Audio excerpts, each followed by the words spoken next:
So now that you brought it up, I can't help but talk about it again. Is that all right? Or is it okay to talk about it again? There's another really delicious little kind of technique. Okay. Yeah. Okay, like we said yesterday, the way to truly understand it, and it's not too complicated, we can see this. The final way to understand it is that there's nothing that's separate. There's nothing that's separate from how we see it. Put it this way. Even the scientists talk like this. Nothing separate from the way we see it. That everything, Buddha's saying everything comes from the way we see it, which is really another way of putting it, the fancy term is everything's merely labelled. So we can see this, everything's merely labelled, we hear it. Oh, so there's prison. It's like I said, many of my friends are happy in prison. They're happy in prison. They've made a decision to change their minds and stop thinking how horrible prison is when it is, and it is horrible. Conventionally, prison is horrible, in general. Some places are way more horrible than others, I tell you. But in general, prison fits the definition of being a horrible place where you can't leave. You understand what it fits that definition. It is true conventionally. But the point, and this is really the essence of it, and it almost seems easy to hear it. We can hear it. If prison... So conventionally, prison is horrible. But, okay, this is what Buddha's saying. That conventionally you can say prison's horrible. You can say that a cup is that which holds your tea. You can say that's the blue colour. You can say this is Robina. You can say that's a cushion. That's not wrong. But what he's saying is, we don't realise it. As soon as we say cushion, as soon as we say prison, as soon as we say blue, as soon as we say cup, we kind of add extra bells and whistles onto it that aren't there. As Lama Zopa says, it's a great way to say it. That reality is that what the delusions do, all the delusions, all the neuroses, all the misconceptions, especially in particular the root one, the ego grasping, the maripa that sees things as inherent. This is the word, What these delusions do is exactly what he says, it's so perfect, is decorate on top of what is there layers upon layers of things that aren't there. That's the way to say it. So, it's a really, that we understand that.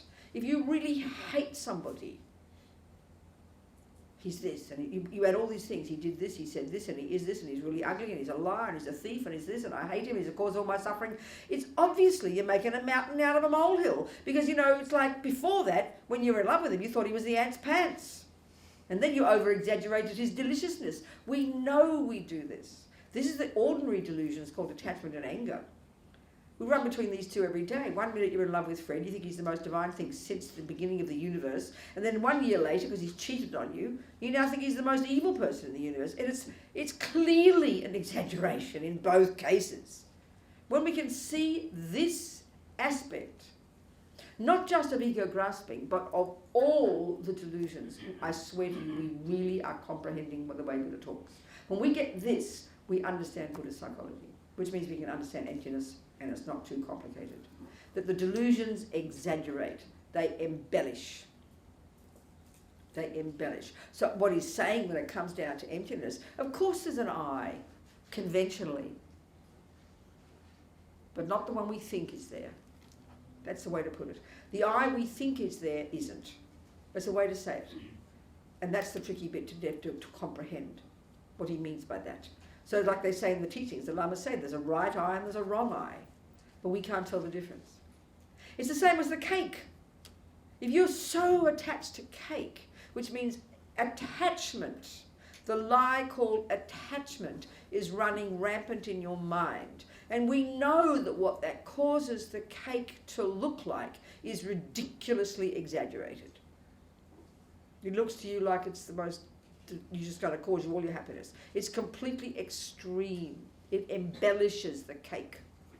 There is a cake there, but not the cake your attachment sees. Fred is there. He did cheat on you, but the Fred that you think is there, which you're seeing through the filter of your anger, is not the Fred that's there. This is the way to understand all of Buddhist psychology about the delusions. That's their key function. We can hear this, can't we? Can we hear this or not? No, really, is anybody confused with what I'm saying? If you are, be honest and put your hands up. Okay, good. Tell me what you're hearing. Good, thank you. Tell me what you think you're hearing. This is really good, what you're saying. No, not you.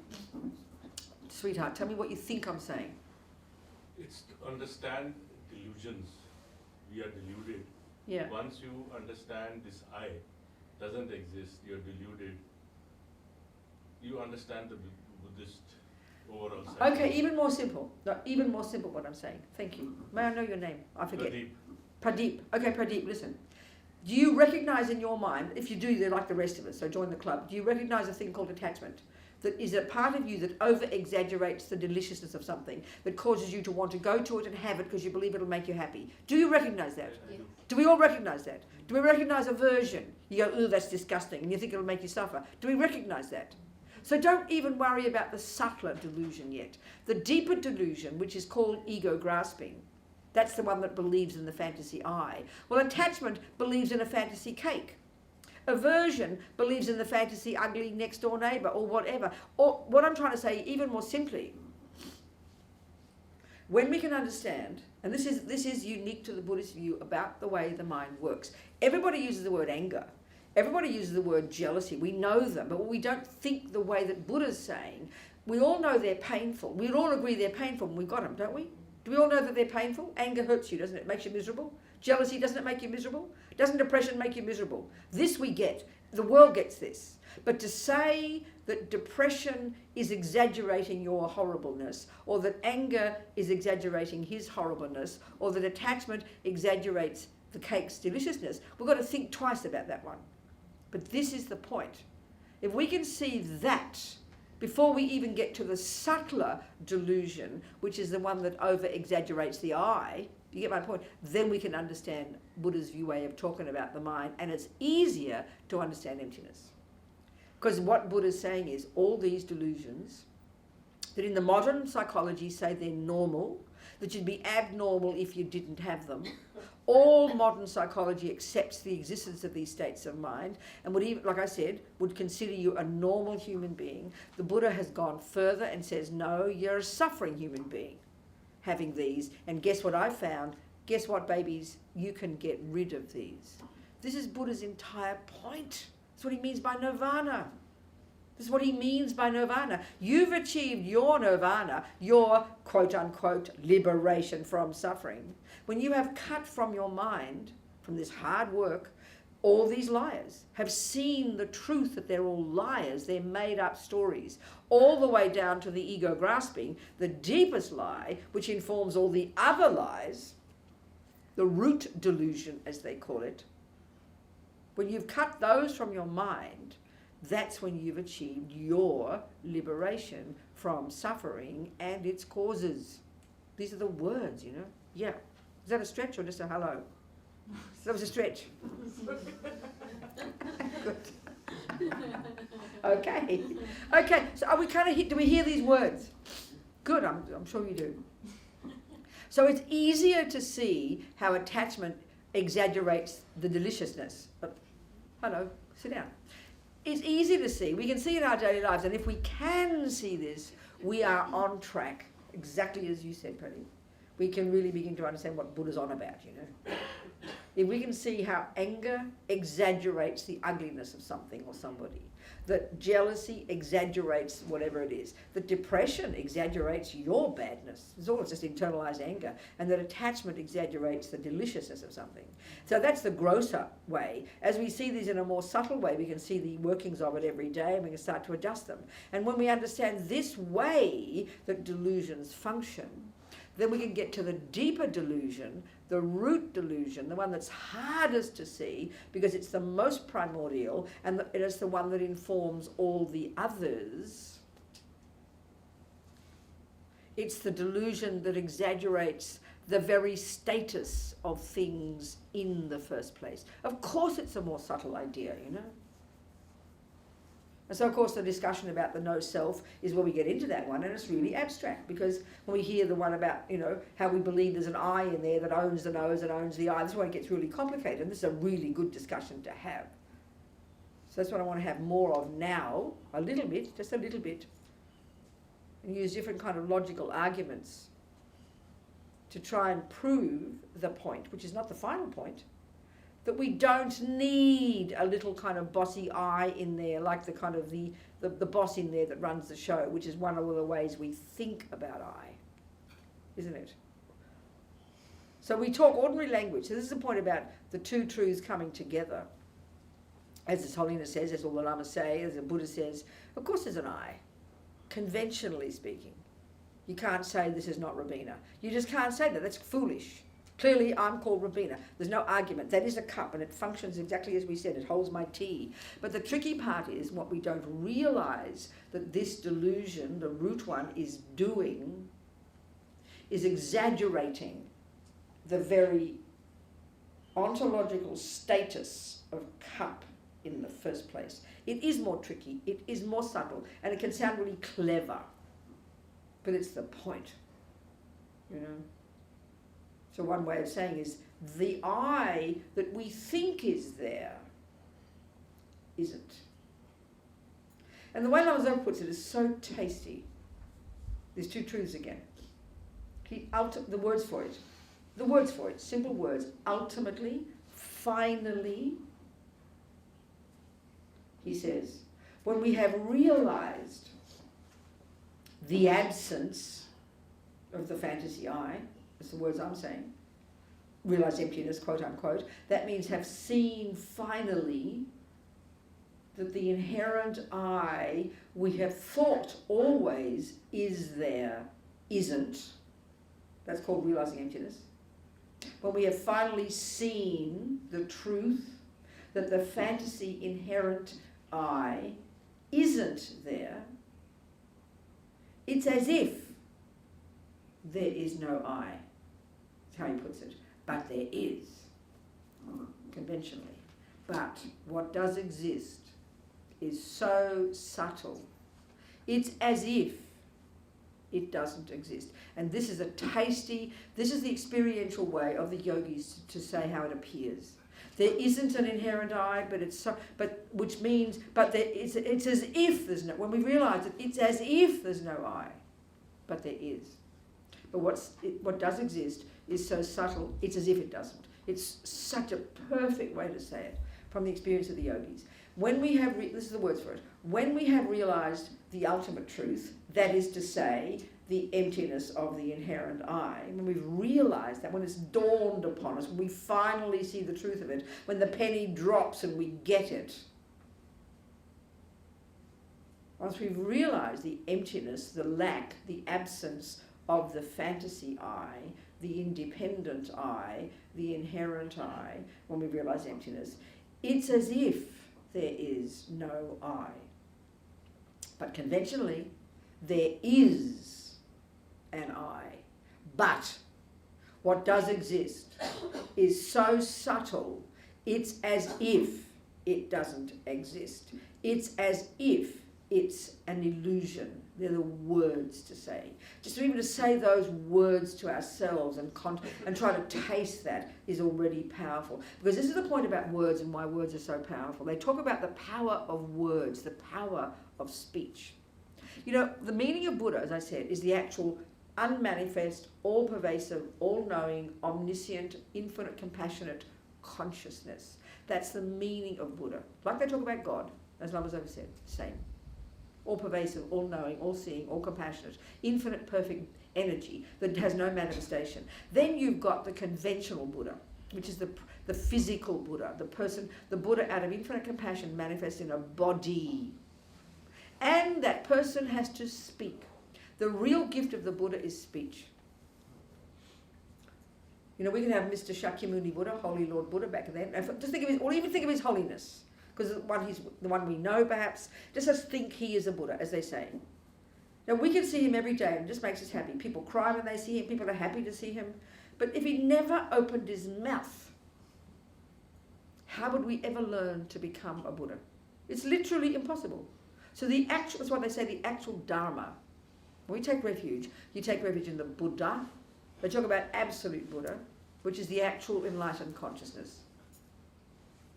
Then you've got to have the relative Buddha, which is the form that we poor peanuts can see, was a Buddha manifesting in a human body looking like us. That's the Buddha, the relative Buddha. We need that. Now the absolute Dharma is the knowledge in the mind of that being. The knowledge, the experiential knowledge. But what good is that? We can't access the Dalai Lama's mind. We're not clairvoyant. So he's got to be kindly have speech come out of his mouth. Words. And that's the relative Dharma. And that's the one we need most. So they talk about the greatest gift of the Buddha is actually his speech. They talk about the power of speech. So here we are, we're trying to learn these words. That's why to learn the words, do not underestimate words. Do not think, oh, just word, it's meaningless. Totally mistaken. The experience is not the words. Don't mistake that. It's like mistaking the recipe for a cake. You'd be in serious trouble. Try and eat a piece of paper. It's clear. Don't be foolish and mistake the experience of tasting the cake with the recipe. But you can never have the taste without the recipe, can you? You can't make a cake until you've got the recipe. That's the Dharma. That's the words. So the power of speech. So even so these words I'm quoting here from Lama Zopa Rinpoche. So okay, he's my teacher, but let's assume he's a valid person. Then just saying the words that are correct, saying the correct words, and by thinking about it and meditating on it, that will be a cause for realizing it one day. But if you say the wrong words, it'll be a cause for realizing the wrong thing. You'll be in serious trouble. So clear the words are so beneficial, so powerful. And we all know that. You could open up a book of His Holiness and read the words very nicely. But you wait till you hear them from his own mouth. Look at the difference. Because they're coming from his own direct experience. That's the power of speech. The power of speech, you know. We need to all develop that. When we've got that, then our words are, when they're speaking the truth, the words are so beneficial. Just words are so beneficial. So important. The power of speech, they say. So when we realise emptiness, it's as if there's no I, but there is. But what does exist is so subtle, it's as if it doesn't. That's the sentence Rinpoche said. When you realise emptiness, it's as if there's no I, but there is. But what does exist is so subtle, it's as if it doesn't exist. That's the words. Yes? When you say it does exist, it's so subtle, I'm getting confused between two things. One is the subtle light, the clear light. No, I didn't say that. Not mentioning that. That's not even what I'm saying. Nothing to do with it. No, that's not even what I'm saying. So it's the other that I'm thinking. Huh? Okay, so please go ahead. That's not what I'm discussing. Clear light's got nothing to do with it. That's just called, there's another term called subtle consciousness. But that's neither good, that's not virtuous. Birds have subtle consciousness. Hitler has a subtle consciousness. There's no virtue in subtle consciousness. This is the trouble with all these terminology, because they all sound a bit similar. So here I'm talking simply about when we realise the ultimate truth, that there is no inherent I, when we realise that, it's as if there's no I. But there is. But what does exist is so subtle, it's as if it doesn't. It's a really seemingly cute, but directly from the mind of a yogi's experience way of putting it, so it's extremely tasty, that's all I'm saying. All right? Okay. So I want to do one more little exercise to try and get us to be logical, to prove this point. That one way of saying it, which is not the subtlest understanding yet, but it's on the way, that, you know, we don't need an extra little component called an I. Hear the words. You see, right now we're working from the assumption that there is an independent I.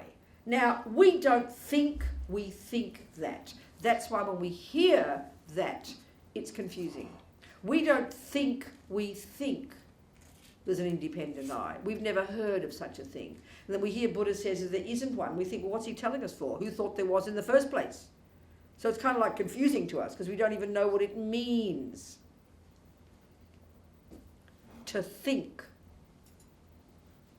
that there's an I independent of the parts. And this is not the subtlest one. But let's do this little kind of exercise, a little analysis. Because this is the key point. We tend to think of emptiness as some cosmic special thing that's kind of amazing and separate and mystical and wow and far out. And indeed, when you realise that you could talk like that.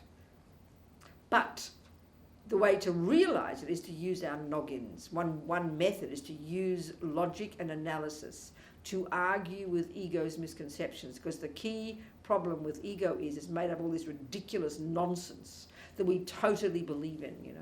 So we have to use clear logic and analysis to argue with the misconceptions, which is why we need single-pointed concentration, why we need samadhi, why we need to get to the subtler level of our own mind using this marvelous technique invented by you amazing Indians. I keep giving you credit lately, since I heard His Holiness say it, you know. This amazing intellect, this skillful meditation of getting to a subtler level of our consciousness. We need to get there, because it's only at that level, which is beyond the ridiculous, you know, absurdity of all the gross level, that level of mind, I like to call it the microscope of our mind, has the capacity to use brilliant clarity and logic to argue with ego's ridiculous made-up stories. But we've got to start somewhere. So, okay, let's do this little exercise. Try and work out what we think the I is, because we certainly think there's something there. So, all right, follow my thinking, okay? So, listen, can you see me here? This action, what's this action called? Just give it a simple word. What's this action called? Robina's holding a cup in her right hand. Would you all agree with that statement? Yes. It's a true statement conventionally, isn't it? Robina's holding a cup in her right hand. Okay, now let's say I've forgotten how to do it. I've lost my memory, or I had a stroke, let's say. And you have to educate me again, isn't it?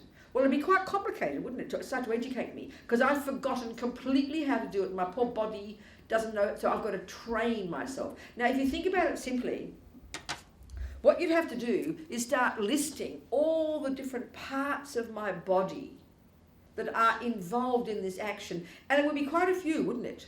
So the thumb has to do this, and the index finger this, and the ring finger this, and the pinky this, and the this, and the wrist, and the muscles, and the ligaments, and the elbow. There'd be an awful lot of parts of my body. Do you agree with this so far? This is very reasonable statement to make, isn't it? And you'd have to get them to do the right thing, wouldn't you? There'd be an awful lot, but because we're used to it, we never think about it. So what we're doing is we're breaking down one part of Robina into the components called her body. You agree? And there's many bits and pieces involved. We agree with this, don't we? Okay, and that'd already be quite complicated. And you'd probably have hundreds of pieces if you really had to break it down and get to the elbow, then the shoulder. You'd find so many parts of the body. The parts of the body would have to do the job of holding the cup. Now, obviously, the crucial part, the second part, is most important. That's the mind. Because if this is a dead body, you'd have a real problem getting it to hold a cup, wouldn't you? So clearly the mind is the main part. You agree with this so far? So then now let's look, using Buddhist psychology, at not the brain, the way the West talks, science talks, but let's look at our mind, the way Buddha talks, which is the different states of mind. The different states of mind that all play a role, right, in working with the hand to complete the action called Robina holding a cup. Are we communicating so far?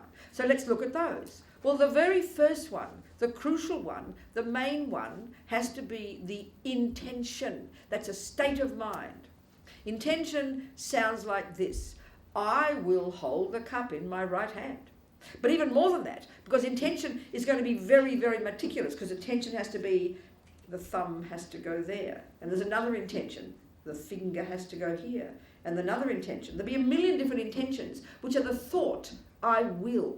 Are you hearing me, people? Are you hearing me? Yes. This is a crucial one. Intention. And there'll be many intentions, because it's not just I'll hold because I don't know how to do it. I've got to retrain myself. So I've got to, so then but intention is just one part of the mind. If I didn't, then I have to have the one called discrimination, remember? The one that makes my body go over here. And then I have to be able to learn to discriminate between this and the finger and the ring finger. I mean, there's millions of things my poor little bits of mind have to do. So many of them. The eye consciousness has to be working. Without my eye consciousness, it'll be extra hard, wouldn't it? If my tactile consciousness is not working, we're in serious trouble. My ear consciousness is not playing a role, except to hear your instructions, it is. So that you can see there's so many parts of my mind. Can we kind of break it down like this? Can you see what I'm saying? There's another one called mindfulness, which is the ability to not forget what I'm doing, literally moment by moment. If that's not functioning, I'll drop the cup. If there's not attention, There's intention first, and then it homes in, and I pay attention. So discrimination does a job. Then I've got to have concentration doing a job. Mindfulness helps doing a job. You know, attention does a job. Intention does a job. Many parts of my mind, many different thought processes. These are the parts of my mind. All have to be working well. And all these many parts have to coordinate to have this simple experience that we're so familiar with called, I am holding a cup in my right hand. Now, are we communicating now? It's like you have to draw a map. It's like you have to draw an architectural plan of a house. There'd be thousands of pieces, wouldn't there, all making up that house. Well, here we're looking at the dependent arising of the action called Robina holding a cup in her right hand. There are millions of parts all playing their role. Can we really hear this very technically? And it's correct, isn't it?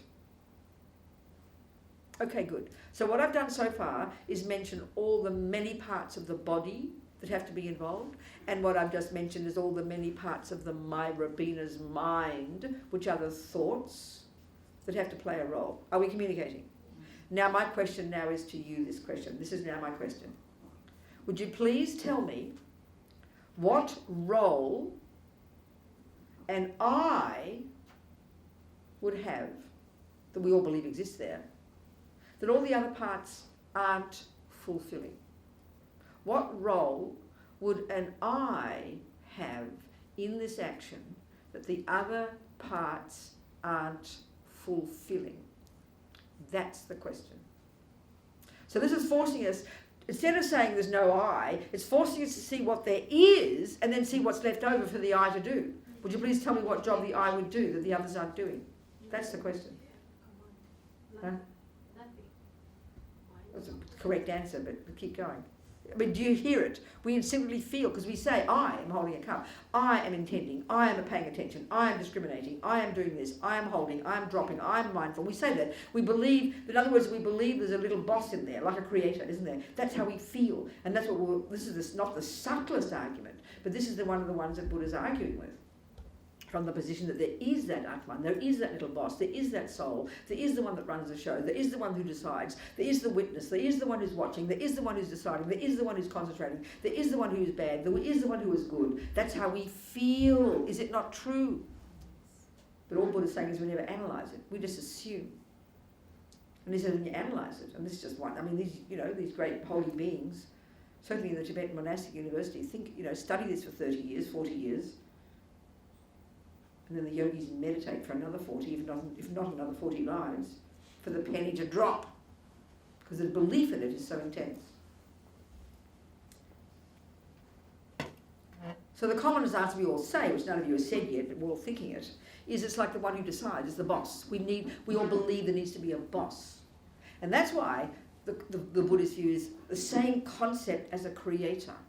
The creator is the one who runs the show, who judges, who rewards, who puts things together. I know one of the first logical arguments the Muslims use for there being a creator is that everything is so amazing, it can't just run itself. It needs an architect.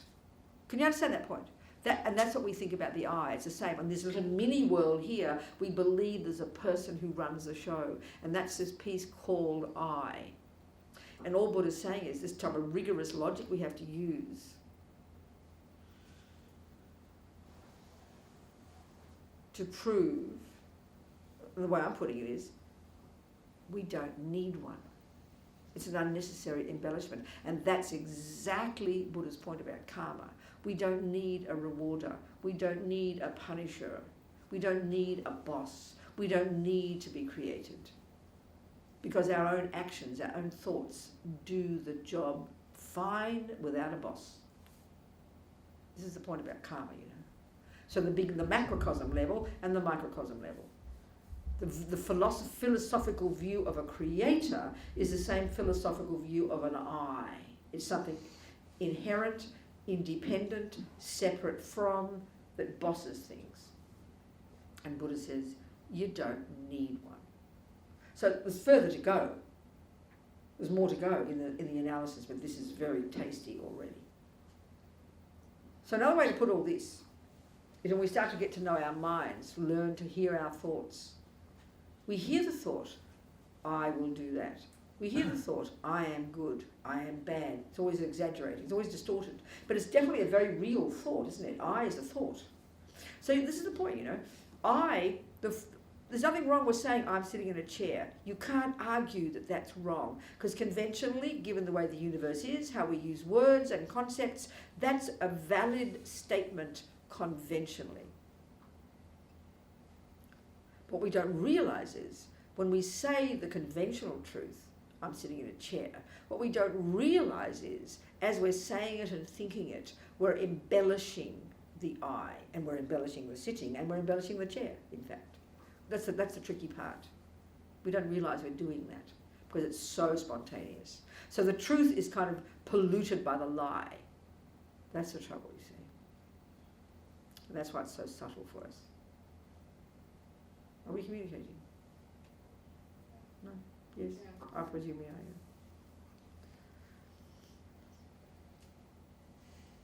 yeah. Rinpoche says that when we realise, in the first moment, we can have levels of this, we can have levels of insight into this. Even as we're sitting here, sometimes little pennies can drop, can't they? We get a moment, we get a flash, and they're all good. But at the point where we get an irreversible, genuine, direct, experiential insight into this, meaning from there it can't change. It can't go backwards. You can't lose it. Because that's the first second of the beginning of the end of your suffering. It's like your first second you're climbing out of samsara into nirvana. You've got more work to do yet, but you can't fall back into the lower realms after that. So from that first second, as Rinpoche says, the less than best yogis, the response when we see this truth, that there isn't that independent I, there never has been, there never could be, and there never will be, it brings incredible fear. But he says the greatest yogis, it generates incredible joy. Like they finally have seen the truth. That's how they say, you know. And Rinpoche talks, I remember one teaching in Sydney, he talks about how when naturally if we learn to think about emptiness, meditate on emptiness, a very common response is a lot of fear. He says, if you know what you're doing, you've got to know what you're doing. That's why if you don't know what you're doing, you'll get lost and you can make yourself go crazy.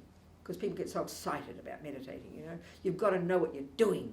You've got to have proper teachers and proper understanding and proper words, because we're all so greedy, we leap in. Many people, you know, have experiences when they meditate and they get so excited, like as if they've got some realizations.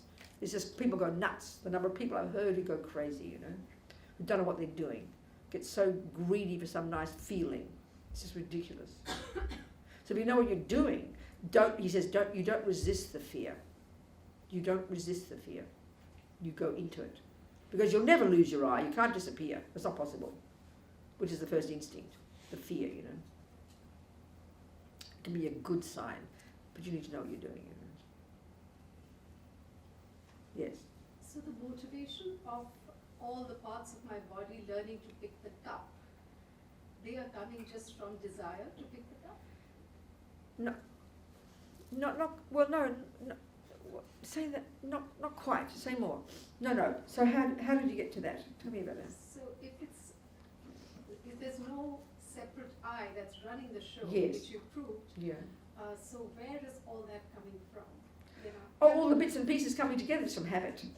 Because of conventional reality, we're born with a body, we're born with attachment, we're born with cups, we're born with intention. All these bits and pieces of the mind are what we've got. And they're involved in every single thing we ever do anyway. So but the motivation, okay, in the first place why we do it all is because of attachment. Yeah, that's how come we're born in a body in the first place. Of course, long-term wise. But in ordinary daily terms, we're just analysing the components that play a role.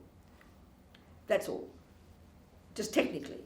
So in general, in daily life, we've got to learn to see, as you just said, that normally what makes us, the motivation now for most of what we do in daily life, including picking up cups and going to bed and having sex and having food, is indeed attachment. Yes, that's right. But here, just clinically, technically, that's not the issue. We're just analysing what's involved in this simple exercise called holding a cup. But your bigger point, of course, is the point. And this is why it's so important. Given that we have to hold cups and go to bed and get up and have food, we should check, this is a bodhisattva approach, consciously plug in a new motivation, to exchange it, to add bodhicitta and compassion to the mix. Then our life can be transformed. Because right now everything we do is based on attachment, yes. Are we communicating? This is why this is the bodhicitta one, so beneficial, so important. Because the motivation, go on. No, but this just sort of clearly shows that attachment is really the motive. Yeah, for all that's right, action. precisely. That's exactly the right. That's what Buddha's saying. That this runs the. It's effectively attachment in our daily lives is the main cause of suffering. Yes, it's the motor that runs everything. It's behind everything we do. And why is because it's a junkie for good feelings. So there's a millisecond, the thing we intend to do then causes a pain, we'll stop doing it because attachment can't stand it. And the millisecond, the thing that we tend to do brings a nice feeling, we'll keep doing it because because attachment wants happy feelings. And that's the point. When we understand that, it's kind of humbling. So we have to change our motivation for doing everything we do. And how do we get to the point where we say, I am really good at learning to pick the cup. I'm much better than the other guy at having learned to pick the cup again. So that's the embellishment? No, that can be, if you really know, normally speaking, with attachment is I-based, and attachment runs everything we do, and then it brings arrogance. Then it brings I'm the best at holding cups, But if you're adding bodhicitta in there, you know that you've got to pick up a cup because you've got a baby to serve, and you've got to pick up a cup because you're serving your friends, and you're picking up a cup because that's what the world does, and you've chosen to be born as a bodhisattva, then everything you're doing is based on bodhicitta. And you could even say you're the best at cup holding, but you'll still do it with compassion. It won't be diluted. And because you realise emptiness, you'll never get fooled by it. But you'll act it out because if you've got bodhicitta. So we have to change our motivation, which is adding in bodhicitta into the mix. That's why they say do everything with bodhicitta, which sounds so abstract to us. It just means remembering, why am I getting out of bed? Well, the normal reason to get out of bed is because you're attached. Got to go to work and get the money, to get the house, to get the husband, to get the kids, whatever it is, ordinary life. Not to mention getting up to go kill people. At least we're not doing that. But that we change that now, given that we're still living and existing and have got a body and have got attachment. We don't wait till we've got rid of attachment. We can plug in a new motivation. Why am I getting up? Oh, because my long-term goal is to become a Buddha. I've got to get up to have breakfast. Why am I having breakfast? So I can be healthy, so I can practice my Dharma. Why am I practicing Dharma? So I can become a Buddha. Well, I've got to go to work. Why am I going to work? Well, I've got to earn money. Why have you got to earn money? Because I've got to survive, because I'm not a yogi yet and I have to have food. Why am I having food? So I can be healthy, so I can study Dharma, so I can become a Buddha. You're changing you're reprogramming yourself for existing, and you're adding in bodhicitta to the mix instead of only attachment, only attachment, only attachment. It's a very skillful way to think of the compassion wing, Do you understand? Very nice. Mm.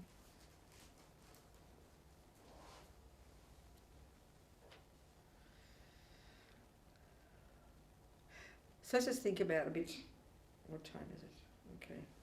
Well, let's just talk a bit more about the compassion wing. We haven't done much of that at all. So as we know, all these traditions, these techniques over the centuries coming from our tradition, from His Holiness, from all the lamas, going back to the Nalanda tradition, this amazing monastic university in the 7th, 8th, 9th, 10th century where thousands upon thousands of monks. I'm sure a few girls snuck in looking like monks. I'm quite sure they must have. Apparently the boys were allowed in, but I'm sure some girls got in. I remember never mind. So anyway, right back to all these amazing holy beings in our lineage. And so there's ones about bodhicitta, the ones about how to develop compassion. In particular, the technique that's called, the whole genre of teachings and practices and techniques that's called exchanging self for others, known even more generally as in Tibetan lojong, which means literally mind training, which sounds a bit like the military, doesn't it? But it's just this whole approach, the more radical approach to accomplishing bodhicitta. The goal in the compassion wing is bodhicitta. The goal, you could argue, in the wisdom wing is realizing emptiness. And it's these two wings of the bird. So the goal is bodhicitta, and then you continue on perfecting your bodhicitta and perfecting your wisdom, and you eventually become a Buddha. So bodhicitta, as I said, is this aspiration, this outrageous aspiration that's got two parts. Speaking simply, one part is this constant assumption that it's your job to benefit sentient beings, which compels you to get born again and again and again. Your job is to help sentient beings. And secondly, your long-term goal is I must never give up doing this in order to become a Buddha. So that comes out of this thing called having exchanged self for others, which is coming from this extraordinary level of great compassion. Like I said, great compassion is this extra level of compassion that says it's my job to take away the suffering of others. And you could also argue it also comes from what they call great love. Love is the wish that you be happy. Compassion is the wish you not suffer. Great compassion is not only, oh my God, look at that suffering, but what can I do to take it away? You could argue that great love is the same. You have love, may you be happy, but you now know it's your job to make others happy. They're the characteristics of the Bodhisattva path. So we're aiming for all of this. So there's these different techniques that have been cultivated over the centuries for coming back to the great holy beings, to Atisha, and from all these Shantideva and so on and so forth. And so this method, apparently, that's expressed in that little text that I'm sure we all have heard about. Let's go through it. I think I'd like to go through that now. Can I have the 8 verses sometime? 8 verses. There's a little text, and usually the Tibetan titles are so poetic, but this is so boring you can go to sleep. It's called the 8 verses. Like you couldn't get less poetic than that. The 8 verses, okay? It's known as that. It's the 8 verses of mind training, as they call it. And this whole approach, this radical approach, that all the Lamas say it's the most profound. Come on in, grab a chair.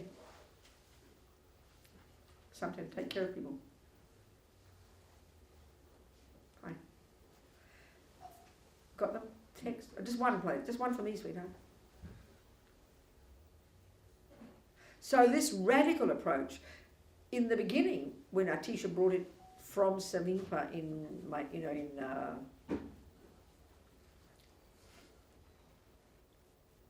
Sumatra, having spent years in Sumatra, receiving all the teachings from Salimpa, all the teachings about bodhicitta and exchanging self for others, and he brought these to Tibet. These teachings about how to cultivate this great compassion and bodhicitta were kept secret. This sounds too shocking, secret. Secret. Well, it's like Milarepa said. Whatever the world does, Dharma is opposite. It's a good way to put it. What's Dharma? What the world doesn't do. The opposite. Very simple way to put it. Milarepa said that. That's great. So, okay, this technique then is known as exchanging self for others, and it was kept secret, and it's expressed in the 7th of these 8 verses. And that must be the source of it, And we'll go through those 8 verses.